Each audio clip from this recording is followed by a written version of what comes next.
Synthèse et étude d'un composé thermochrome, le tétrachlorocuprate de diéthylammonium.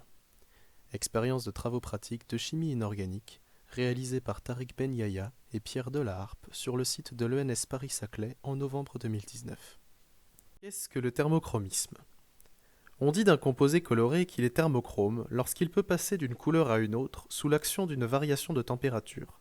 Pour un composé qui absorbe la lumière, le thermochromisme correspond donc à une modification de son spectre d'absorption.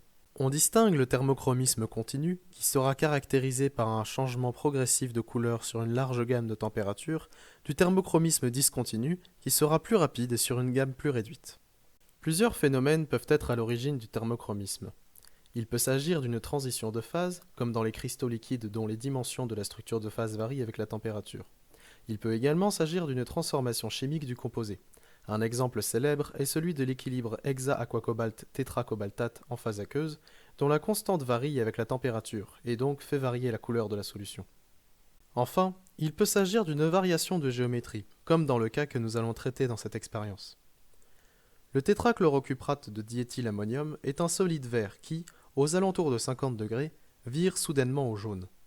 La forme verte correspond à une géométrie plan carré de la sphère de coordination du cuivre, qui est stabilisée par des liaisons hydrogènes avec le contre-ion, tandis que la forme jaune tétraédrique est favorisée par la répulsion entre les ligands. Ce changement de géométrie a une influence directe sur la nature des transitions D et D du cuivre dans le solide. Le cuivre 2 est en configuration électronique de type D9.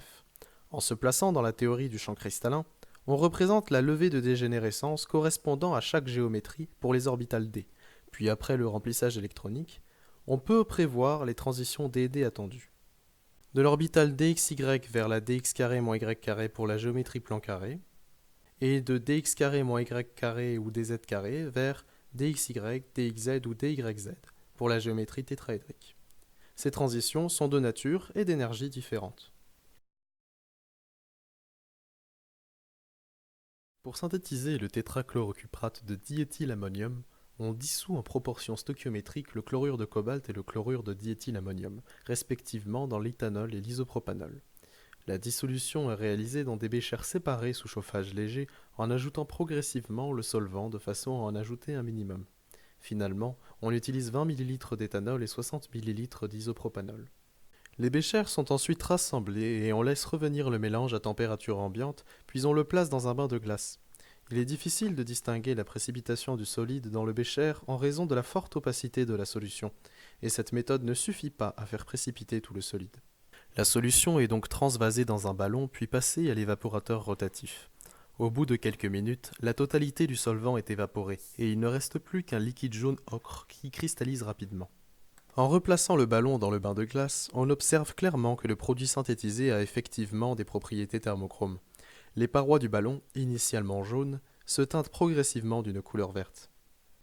Le solide est ensuite retiré du ballon et réduit en une poudre verte d'aspect similaire au produit de référence mis à disposition. La masse de solide pesée est de 10,3 g, ce qui correspond à 29 mmol en supposant que le produit soit pur. Lors de la mesure du point de fusion, on voit bien la distinction entre le changement d'aspect dû au thermochromisme du composé, qui a lieu autour de 50 degrés, et celui lié à la fusion du solide, que l'on repère à 82 degrés. La littérature annonce 77 degrés. Le produit synthétisé aurait donc nécessité un lavage, à l'éthanol froid par exemple, ce qui par manque de temps n'a pas pu être exécuté.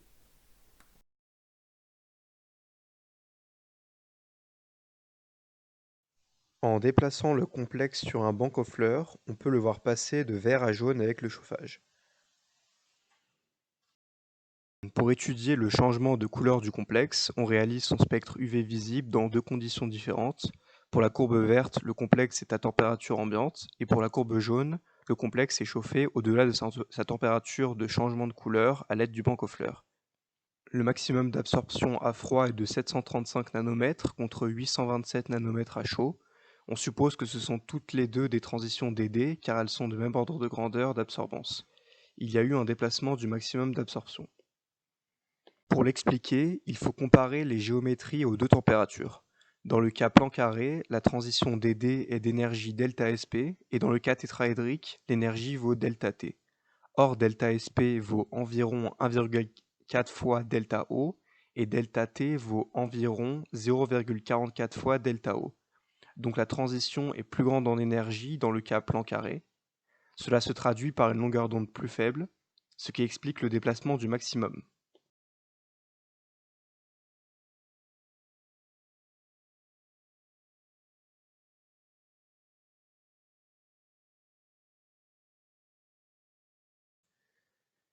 Nous avons aussi étudié le spectre infrarouge du complexe. Le spectre du complexe à température ambiante est représenté en vert et le spectre du complexe chauffé au banc aux fleurs est représenté en jaune. Les bandes n'ont pas les mêmes transmissions parce que les concentrations utilisées sont différentes. On ne peut donc pas comparer les valeurs de transmission. Cependant, on remarque que la bande d'élongation de la liaison NH n'a pas le même nombre de pics selon la température. L'explication vient des liaisons hydrogènes entre les chlores et les fonctions amines.